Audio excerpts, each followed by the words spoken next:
أشهد أن محمد رسول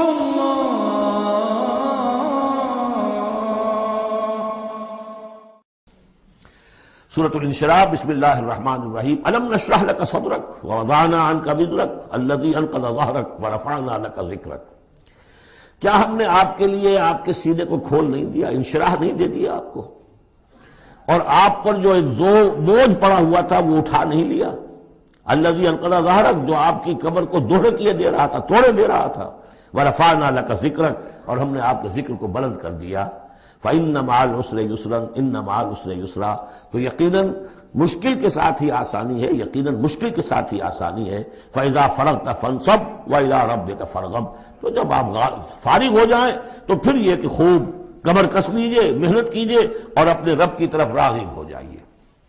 یہ مشکلات القرآن میں سے ہے۔ عام طور پر سمجھتے ہیں لوگ کہ جو مشقتیں تھیں دعوت و تبلیغ میں، اور جو آپ کے اوپر جو لوگ فکرے چست کر رہے تھے اس کی وجہ سے آپ کو یہ رنج ہو رہا تھا، تو یہاں اصل میں یہ بات نہیں ہے، وہ بھی ہے اپنی جگہ پر۔ حقیقت میں بات کون سی ہے؟ اور کیونکہ یہ بھی معلوم ہے کہ یہ بالکل ابتدائی زمانے کی صورتیں ہیں، لہذا اس دور میں تو ابھی اس طریقے کا جو ہے کوئی بہت زیادہ پرسیکیوشن بھی نہیں تھی، بہت زیادہ مخالفت بھی نہیں تھی، اس سے کہیں زیادہ بڑے مراحل سے آپ کو گزرنا پڑا ہے۔ 3 سال کی جو بھی قید بنی ہاشم، شیب بنی ہاشم کی قید ہے، وہ بعد کی بات ہے۔ جو یوم طائف آ رہا ہے وہ اس کے بہت بعد کی بات ہے، یوم احد بہت بعد میں آ رہا ہے۔ یہ اصل میں کیا ہے؟ جس شخص کو اللہ تعالیٰ نبوت دیتا ہے اس کی سب سے زیادہ جو خواہش ہوتی ہے وہ اللہ کے ساتھ لو لگا کر بیٹھا رہے، اور رسالت کا فریضہ ایسا ہے کہ جاؤ خلق خدا کو ہدایت کا راستہ دکھاؤ۔ اب کہاں وہ کیفیت؟ دن ڈھونڈتا ہے پھر وہی فرصت کے رات دن بیٹھے رہے تصور جانا کیے ہوئے، کہاں اللہ کی طرف رخ کر کے اللہ کا بندہ کھڑا ہے رات کے وقت، کیا اس کی کیفیت ہے، اس کے قلب کی، اس کی روح کی کیا انشراح ہے، کیا انبساط ہے، کن بلندیوں پر اس وقت وہ ہے، کس روحانی وسعتوں کے اندر جو ہے وہ اس وقت تیراکی کر رہا ہے۔ اور کب جا رہے کسی نے کہہ دیا پاگل ہے، کسی نے کہہ دیا کہ یہ تو مجنون ہے، دیکھو ذرا یہ شخص ہے جو کہتا ہے آپ کے معبودوں کو کہ یہ غلط ہے۔ اب اس کا ایک تقدر ہو رہا ہے دل کے اوپر، کہاں وہ کیفیت؟ علامہ اقبال نے اسے لکھا ہے، 4th لیکچر ہے ان کا جو خطبات میں سے، شیخ عبدالقدوس گنگوہی رحمۃ اللہ علیہ کا قول دیا ہے۔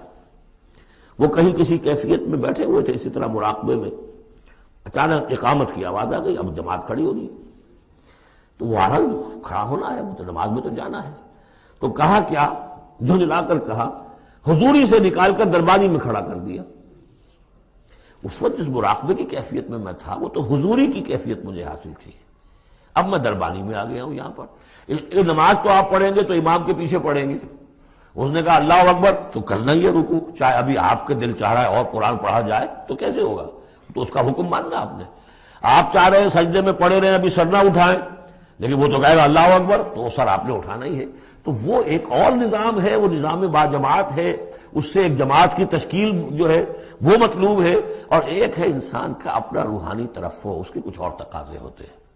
تو جیسے حضرت موسیٰ سے کہا گیا ہر دفعہ آپ نے دیکھا اذهب الى فرعون انه طغى، اور وہ اگر وہیں پر رہتے ڈیرا لگا دیتے، ہر وقت گفتگو ہو رہی ہے، مخاطبہ مکالمہ مل رہا ہے، تو جو لذت اس میں تھی، اس کے اندر جو ہے وہ جو مشقت ہے وہ یہ تھی۔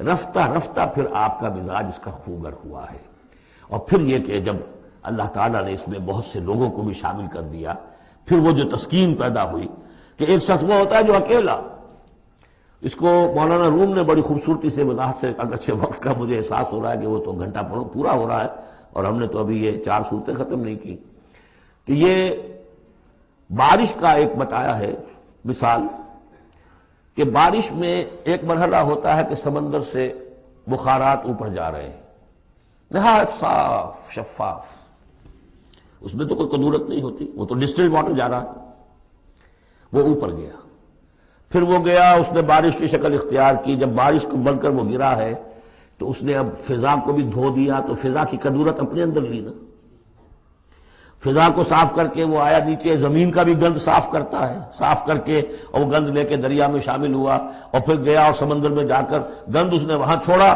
پھر وہ پاک ہو کر صاف ہو کر بڑی ہی یعنی لطیف شکل میں پھر یہ ہو رہی ہے، یہ ہے ایک سیر الی اللہ اللہ کی طرف بڑھا جا رہا ہے.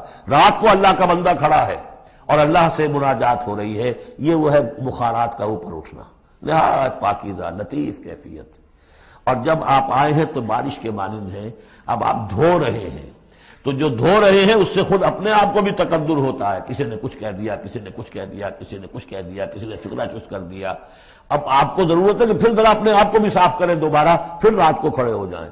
سیر اللہ، سیر فی اللہ، سیر عن اللہ الی اللہ، یہ جو ہے جو تبلیغ کا اور فریضہ رسالت ہے، یہ بھی سیر الی اللہ ہے نتیجے کے اعتبار سے. لیکن اس وقت عن اللہ ہے، اللہ کی طرف تو پشت ہو گئی. اب دیکھیے جب آپ نماز میں کھڑے ہیں تو رخ کدھر ہے؟ اللہ کی طرف. جا رہے ہیں تبلیغ کے لیے تو اللہ کی طرف تو پشت ہو گئی. اب تو آپ جا رہے ہیں تو خلق کی طرف آپ کا رخ ہے، اللہ کی طرف تو پشت ہے.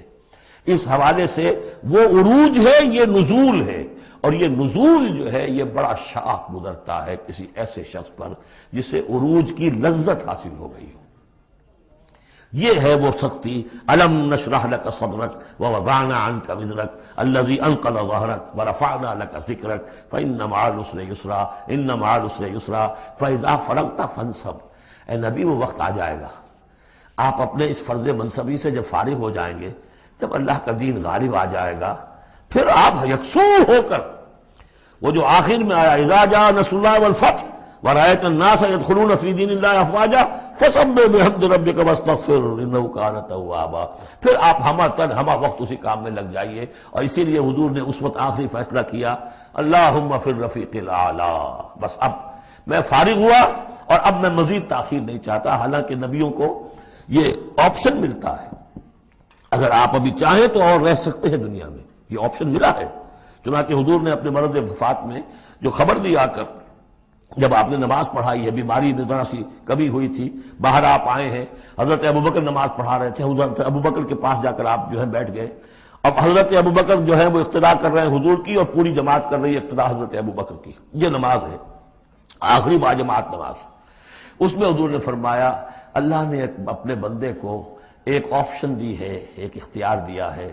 وہ چاہے تو، اب جو ایگزیکٹ الفاظ یاد نہیں ہے، نتیجہ اس کا یہی ہے کہ چاہے تو ابھی دنیا میں اور رہے. تو بندے نے اللہ کو قبول کر لیا ہے. حضرت ابوبکر رو پڑے اور لوگ حیران ہوئے، رو کیوں رہے ہیں؟ یہ تو کوئی بات ایسی ہے نہیں. ان کی سمجھ میں آ گیا تھا کہ آپ نے اپنے انتقال کی خبر کر ہمیں دے دی. تو یہ فیصلہ اللہم فی الرفیق الاعلی.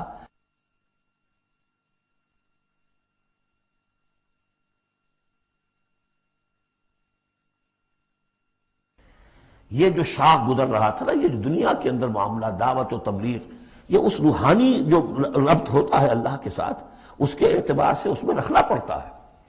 کہاں وہ کیفیت، کہاں یہ کیفیت. اور اس کی وجہ سے جلدی آپ نے فرمائی، میں سمجھتا ہوں کہ اگر ابھی جو لوگ، یہ اتنا عظیم انقلاب برپا ہوا تھا عرب میں، اور جب رأیت الناس يدخلون فی دین اللہ افواجا، ان کی ابھی بڑی تربیت کی ضرورت تھی. یہ تربیت کے مراحل ابھی ان کے پورے نہیں ہوئے تھے. یہ تو صرف مکہ اور مدینے کے لوگ تھے جو آپ کی تربیت سے اس طریقے سے بہرہ اندوز ہوئے اور ان مستفید ہوئے. یہ جو پورا عرب جو ہے ایمان لے آیا، اور ان کو تو آپ کی تربیت کا بھی وقت نہیں ملا.